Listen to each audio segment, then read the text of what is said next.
संसद में मॉनसून सत्र चल रहा है, अब बाहर बारिश हो रही हो चाहे नहीं हो रही हो, अंदर सब खूब गरज रहे हैं। देखिए, जनता देख रही है, जनता महसूस भी कर रही है। इस देश में जातिवाद होना चाहिए, क्षेत्रवाद होना चाहिए, भाषावाद होना चाहिए या राष्ट्रवाद होना चाहिए। कि जाति की वो लोग बात कर रहे हैं जिनको ये पता, जिनको खुद के बारे में पता नहीं है कि वो किस जाति के हैं। विपक्ष को हिंदू नाम से ही चिढ़ है। वो तो कहते हैं कि हम सनातनी है, पूजा करते हैं। हाँ, करते हैं, जनेऊ डाल के पूजा करते हैं, कपड़े के ऊपर जनेऊ डालते हैं। ये हिंदू हैं जिन्होंने कार सेवकों पर गोलियां चलाई थी। यही हिंदू हैं जिन्होंने राम के अस्तित्व को कोर्ट में तक नकारा था। वो आज हिंदू बन रहे हैं क्योंकि जनमानस में चेतना आ रही है, राष्ट्रवाद का भाव प्रखर हो रहा है। और अखिलेश यादव अभी चीख चीख के कह रहे थे संसद में कि आपने जाति कैसे पूछी, पर उनकी कई वीडियोस उसके बाद वायरल हो रही है जिसमें वो जाति पूछते हुए काफी बार नजर आए। सौ चूहे खाकर बिल्ली चली हज को। धर्म और राजनीति दोनों अलग अलग है। राजनीति धर्म के ऊपर नियंत्रण रखे, ये बिल्कुल भी ठीक नहीं है। अमंत्रो अक्षरो नास्ति ओषधि अमूलम अयोग्य है पुरुषो नास्ति योजक दुर्लभ है। ऐसा कोई अक्षर नहीं है जिसका मंत्र में उपयोग नहीं होता हो, ऐसी कोई जड़ नहीं है जिसका औषधि में उपयोग नहीं होता हो, ऐसा कोई व्यक्ति नहीं है जिसका किसी न किसी काम में उपयोग नहीं होता हो। 3-4 दिन पहले एक दुखद हादसा हुआ है IAS कोचिंग में। जो जिनने गलती की है उनके खिलाफ कार्रवाई होनी चाहिए और होगी भी। नमस्कार दर्शकों, मेरा नाम है समीक्षा नारायण और आप देख रहे हैं द पिलर। आज जो मेरे साथ मौजूद है वो न केवल राजगढ़ मध्य प्रदेश से लोकसभा सांसद है, बल्कि अपने क्षेत्र के विकास और समाज सेवा में भी महत्वपूर्ण भूमिका निभा रहे हैं।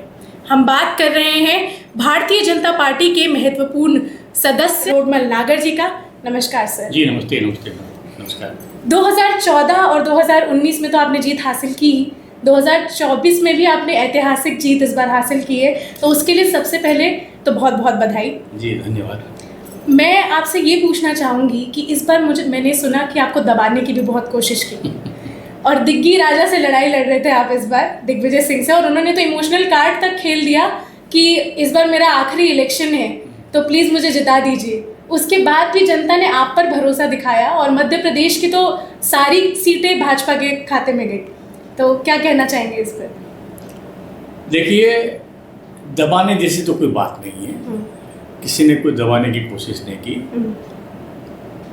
और रहा सवाल जीत का जी, तो जिस प्रकार से आदरणीय नरेंद्र मोदी जी की नीतियाँ नीचे तक गई और हमारी प्रदेश की सरकार ने उसका क्रियान्वयन किया और हमारे कार्यकर्ताओं ने, नीचे तक के कार्यकर्ताओं ने उन योजनाओं को जिस प्रकार से मतदाताओं के बीच में लेकर के गए, वो वजह थी कि मतदाता भारतीय जनता पार्टी के साथ थे जी।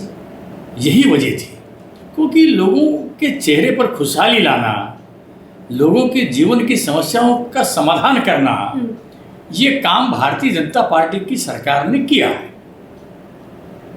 कार्यकर्ता हमेशा लगातार हम कार्यकर्ताओं के बीच में रहते हैं, मैं भी कार्यकर्ता हूँ, सारे कार्यकर्ता हैं, हम सब एक जैसे हैं, हमारे यहाँ ना कोई कनिष्ठ है। तो इसका श्रेय किसी एक को नहीं जाता है, बल्कि सबने मिल करके भारतीय जनता पार्टी की नीति, भारतीय जनता पार्टी के नेता और भारतीय जनता पार्टी के कार्यकर्ता और वो मतदाता जिन्होंने इन सबको स्वीकार किया, उसकी वजह से भारतीय जनता पार्टी की जीत हुई। अच्छा, मध्य प्रदेश की हम बात कर रहे हैं तो इंदौर क्षेत्र में देखा गया कि दूसरा जो सबसे ज़्यादा वोट गया है वो नोटा पे गया है। हालांकि भारतीय जनता पार्टी की वहाँ से भी जीत हुई, लेकिन क्या लगता है कि लोगों का भरोसा डगमगा गया या क्या रीज़न था कि नोटा पे दबाना पड़ा? देखिए, नोटा को दबाने का कोई कारण ऐसा अलग से कोई विश्वास का अविश्वास का सवाल नहीं है। भारतीय जनता पार्टी को 11 लाख वोट मिले हैं जी। और कांग्रेस के भी कुछ लोग थे जिन्होंने, जो कांग्रेस को जो बीजेपी को वोट देना चाहते ही नहीं है, उन्होंने ये प्रयास करके और नोटा की तरफ सबको लेकर के गए, इसलिए वो नोटा में गए। जो पार्टी को पसंद नहीं करते थे वो लोग नोटा में गए, जिन्होंने पार्टी को स्वीकार किया, जो पार्टी के साथ थे वो पार्टी के साथ खड़े रहे जी। अच्छा, संघ से आप कई अरसे से जुड़े हुए हैं, शुरू से ही आप संघ के काम में लगे हुए हैं। अभी अयोध्या की जो हम इतने वक्त से लड़ाई लड़ रहे थे राम मंदिर की, वो फाइनली राम मंदिर तैयार हो चुका है, प्राण प्रतिष्ठा हो चुकी है। उसके बावजूद अयोध्या में हार का सामना करना पड़ा। क्या लगता है सबसे बड़ी वजह आपके हिसाब से क्या हो सकती है उसकी? देखिए, हम लोग भगवान राम को राजनीति से जोड़ करके नहीं देखते जी।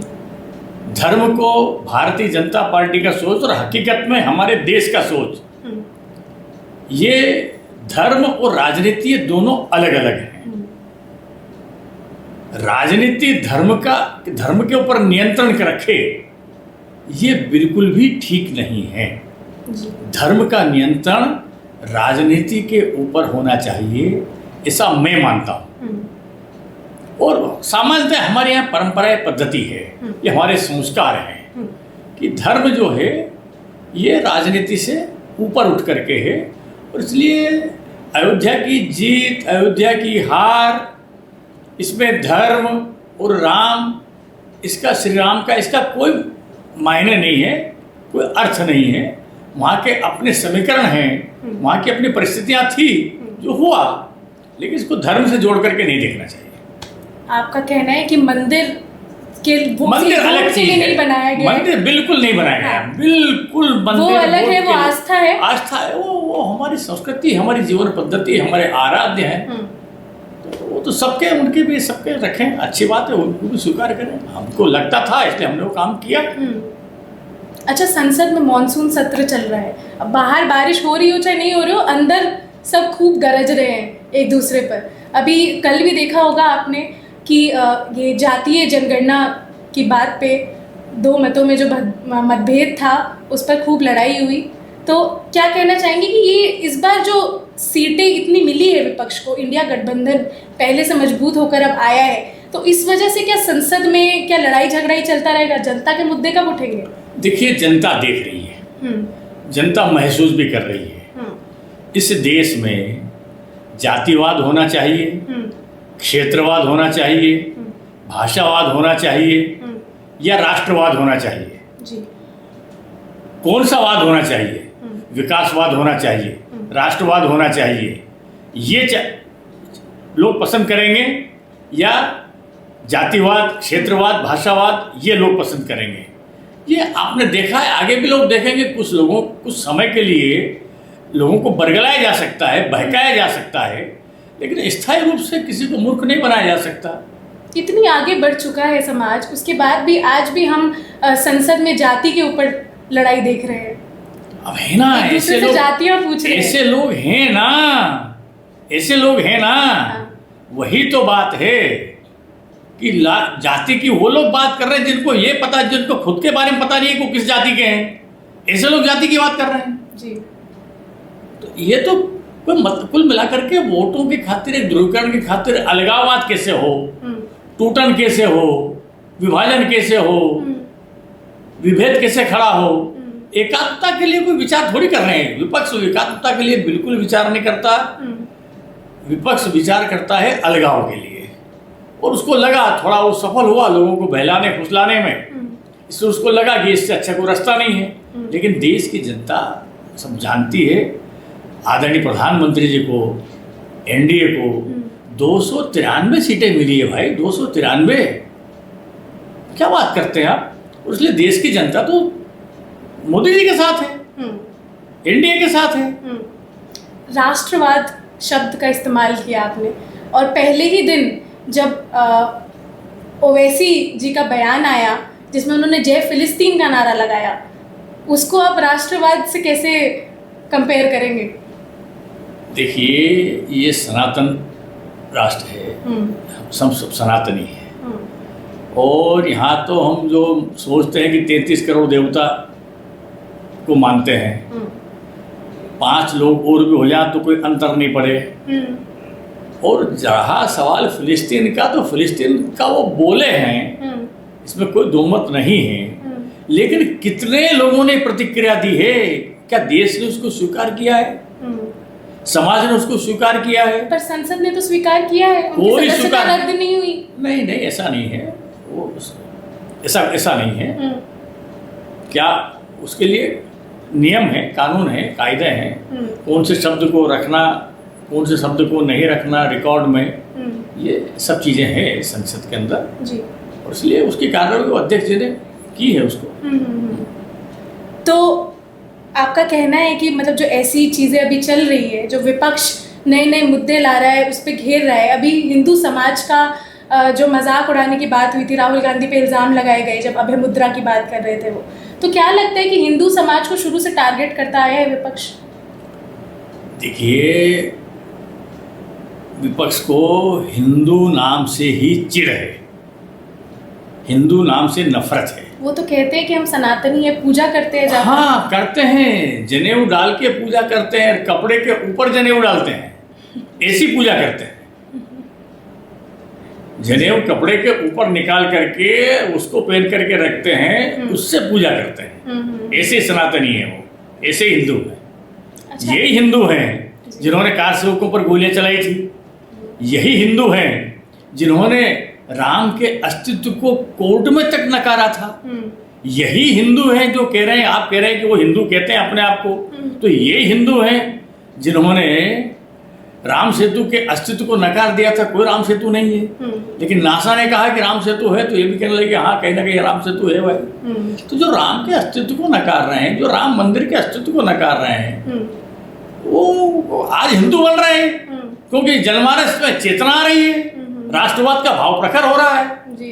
तो वोटों के लिए हिंदू है, ट्रेंड फॉलो कर रहे हैं, वोट के लिए हिंदू है। अच्छा, तो अभी हम जाति की बात कर रहे थे और अखिलेश यादव अभी चीख चीख के कह रहे थे संसद में कि आपने जाति कैसे पूछ ली, पर उनकी कई वीडियोस उसके बाद वायरल हो रही है जिसमें वो जाति पूछते हुए काफी बार नजर आए रिपोर्टर से और कई अन्य लोगों से कि आप किस जाति से आते हैं, क्या नाम है पूरा। तो ये दोगलापन नहीं हो गया? सौ चूहे खाकर बिल्ली चली हज को, ये स्थितियां हैं विपक्ष की जी। कहते क्या है, करते क्या हैं, अपनी बात पर अडिग रहते नहीं हैं। कुल मिला करके उद्दंडता, नारेबाजी, बस इसके सिवाय कोई काम नहीं है, कोई सकारात्मक योजना नहीं है, कोई सकारात्मक भाव नहीं है। अभी देश के लिए भी बड़ी मुसीबत है कि अच्छा सशक्त विपक्ष चाहिए। आप देखिए कितने दिनों बाद, 10 साल से तो हमें देख रहे थे कि कोई विपक्ष का नेता तक नहीं था, अब मान्यता प्राप्त नेता हुए हैं बड़ी मुश्किल से जी। क्या वो भी दहाई से सैकड़े में नहीं पहुंचे, और उसके बाद भी अच्छा कुल मिलाकर के पराया सिंदूर उधार का सिंदूर है, कहीं किसके साथ कहीं किसके साथ कहीं किसके साथ कर लिया। तो ये ऊंट बैल की जोड़ है, कोई लंबे समय चलने वाली नहीं है। अच्छा, मैंने सुना है पर्यावरण प्रेमी है बहुत, और अपने क्षेत्र में भी आपने कई पर्यावरण से रिलेटेड जो काम है, कार्य हैं, वो लोगों के लिए संपूर्ण किए, कुछ बताना चाहेंगे उसके बारे में? देखिए, पर्यावरण एक ऐसा विषय है कि अगर इसको हम छोड़ देंगे तो हम ही नहीं बचेंगे, और इसलिए समाज अपनी जड़ों से जुड़ा रहे। कोई भी व्यक्ति अगर अपनी जड़ों से अलग हट गया तो एक निश्चित समय के बाद में वो समाप्त हो जाएगा। चाहे एक छोटा पत्ता शाखा से टूट जाता है, बड़ा झाड़ जड़ों से उखड़ जाता है, तो ये पत्ता घंटे भर में मुरझा जाएगा, बड़ा झाड़ 2 दिन में 4 दिन में मुरझा जाएगा। और पेड़ ही नहीं, समाज हो, संस्कृति हो, राष्ट्र हो, सभी अगर अपनी जड़ों से जो जिसने अपनी जड़ें छोड़ी वो समाप्त हो जाएगा जी। और हमारी अपनी संकल्पना है वसुधैव कुटुंबकम, और इस वसुधैव कुटुंबकम की संकल्पना को जब जब तोड़ा जाएगा, जहाँ जहाँ इसका विखंडन होगा, विकृतियाँ निश्चित रूप से आएगी। हमने पेड़ पौधों को, हमने जीव जंतुओं को, हमने पहाड़ों को, हमने वायुमंडल को जिस प्रकार से छेड़ा है, तो हमने छेड़ा तो वो थोड़ी छोड़ेगा, वो तो अपना काम करेगा। और इसलिए समाज को अपनी जड़ों से जोड़ करके रखने के लिए हम निरंतर प्रयास करते हैं। हमने कुछ प्रकल्प चला रखे हैं। हमने नक्षत्र वाटिका बना रखी है जी। और ऐसी नक्षत्र वाटिका जैसे हमारी 10 दिशाएं होती है, तो 10 दिशाओं के आकाश पाताल छोड़ दो तो 8 दिशाएं रहती है। फिर भी आम लोगों को पता नहीं है कि कौन सी दिशाएं हैं, तो 8 दिशाओं को, आकाश पाताल को छोड़ करके शेष जो 8 दिशाएं हैं, 8 दिशाओं को सुनिश्चित करके वहाँ उन दिशा के जो पेड़ रहते हैं वो पेड़ लगाए। अच्छा। हाँ, क्योंकि वृक्ष से कैसे उसको जोड़ा जाए। हमारे अपने 9 ग्रह रहते हैं जी, तो 9 ग्रह भी किसी को याद नहीं है, ये भी हमारी अपनी जड़ें हैं, संस्कार की जड़ें हैं। तो 9 ग्रह के 9 पेड़, 9 दिशाएं, उनके स्थान तय किए। हमारे 12 हमारी राशियां हैं, तो 12 राशियों के 12 पेड़ होते हैं जी। इन 12 राशियों का वहाँ समाधान किया, उनके स्थान तय किए, उनके भी वहाँ पर पेड़ लगाए। हमारे अपने 27 नक्षत्र हैं जी। इन 27 नक्षत्रों का भी वहाँ स्थान तय करके और उनके पेड़ कौन से रंग के, कौन से महक, वो सारे स्थान तय करके हमने लगाए। और फिर व्यक्ति के जीवन में जहाँ जहाँ जो व्याधियाँ आती है, जो कष्ट आते हैं जी, तो उसका जन्म कौन से नक्षत्र में हुआ, कौन सी राशियों का, उसकी कौन सी राशि है, किस ग्रह का उसके ऊपर प्रकोप है, कौन सी दिशा में बैठ करके और वो वहाँ अनुष्ठान करेगा, कौन से मंत्रों से वो साधना करेगा, किस वृक्ष के साथ, जो राशि का वृक्ष है, जिस ग्रह का वृक्ष है, जिस नक्षत्र का वृक्ष है, उसके आसपास कितने चक्कर लगाएगा, कितने समय बैठ करके साधना करेगा तो उसके जीवन में समाधान होगा।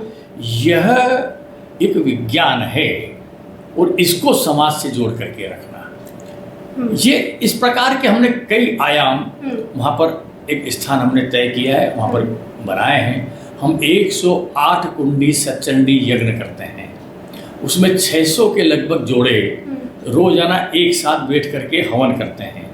वो हर वर्ग का, हर जाति का, हर संप्रदाय का व्यक्ति वहाँ पर रहता है, वो सब बैठता है समरसता के साथ में, वो वहाँ पर यज्ञ करते हैं जी। और यज्ञ में भी हम 9 दिन जो यज्ञ होते हैं, एक दिन यज्ञ की हवन के साथ जल की पूजा करते हैं, एक दिन उसका महत्व बताते हैं, एक दिन कन्या की पूजा करते हैं जी, उसका महत्व बताते हैं, एक दिन वृक्ष की पूजा करते हैं, उसका महत्व बताते हैं, एक दिन अग्नि की पूजा करते हैं, उसका महत्व बताते हैं, एक दिन ग्रंथों की पूजा करते हैं, हमारे वेद पुराण उपनिषद, उनका महत्व बताते हैं।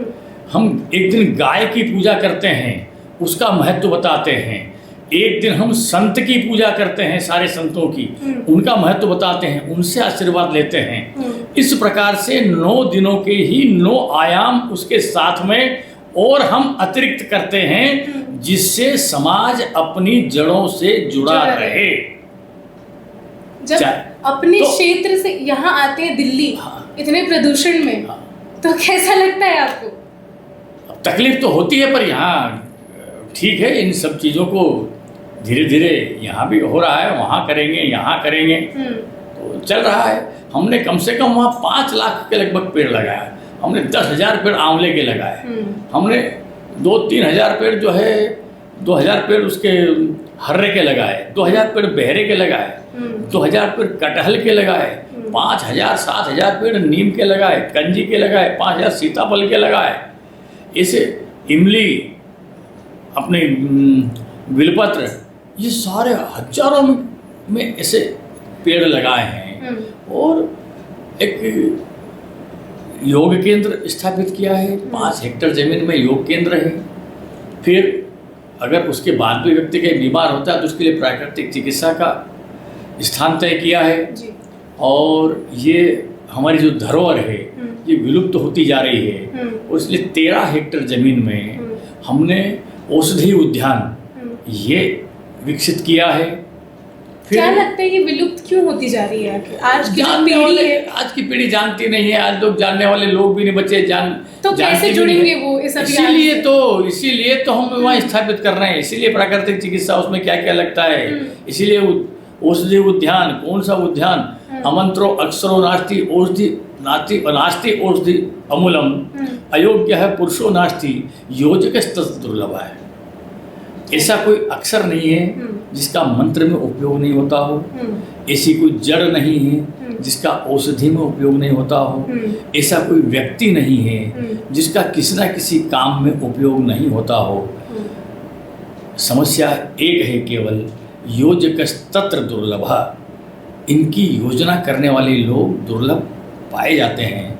और इसलिए ऐसे सारे दुर्लभ लोगों को एक जगह इकट्ठे कर करके हम इन सारी जो विकृतियाँ आ रही है, इन विकृतियों को अनुकूलता में बदलने के लिए हम प्रयास कर रहे हैं। अच्छी गौशालाएं कैसे हो, अच्छी गाय कैसे हो, गो आधारित कृषि हो, ये हम वहाँ कर रहे हैं। ग्रामीण पर्यटन कैसा हो, ये हम वहाँ पर कर रहे हैं। रोजगार के लिए प्रगति संस्थान एक हमने वहाँ बना करके रखा है, उसमें हम SHG की सेल्फ हेल्प ग्रुप की महिलाओं को प्रशिक्षण देते हैं, युवाओं को प्रशिक्षण देते हैं, ये हमने वहाँ पर कर रखा है। तो इस समय व्यक्तिगत रूप से महिला और युवा सशक्तिकरण, महिला सशक्तिकरण, युवा सशक्तिकरण, किसानों का सशक्तिकरण, गरीबों का सशक्तिकरण, सबका सब ओर से बढ़ रहे हैं, सब ओर से बढ़ रहा है जी।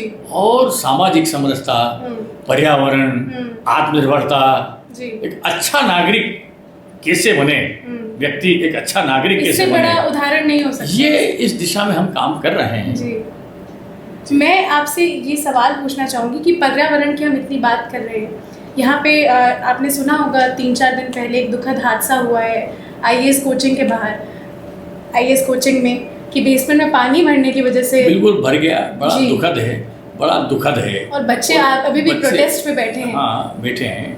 बिल्कुल, जो जिनने गलती की है उनके खिलाफ कार्रवाई होनी चाहिए और होगी भी। और एक भी अगर व्यक्ति की जान जाती है तो बहुत दुर्भाग्यपूर्ण है। और देश की होनहार पीढ़ी अगर ऐसे जो है फ्यूचर एडमिनिस्ट्रेटर्स हैं वहाँ, तो बहुत तकलीफदायक है, बहुत तकलीफदायक है। ये नहीं होना चाहिए। उम्मीद करते हैं कि आपने बहुत कुछ सीखा होगा इस इंटरव्यू से, और रोडमल नागर जी की पूरी पर्सनालिटी से अगर आप एक भी चीज़ अपना लेते हैं, आज एक भी चीज़ जो वो करते हैं समाज के लिए और पर्यावरण के लिए, अगर आप एक भी पेड़ लगाना शुरू कर दें हर महीने या हर साल, तो बहुत बड़ा चेंज जो है वो हम समाज में ला सकते हैं और हम देख सकते हैं। ऐसे ही और पर्सनालिटीज़ से मिलने के लिए, देखने के लिए जुड़े रहिए द पिलर के साथ। धन्यवाद।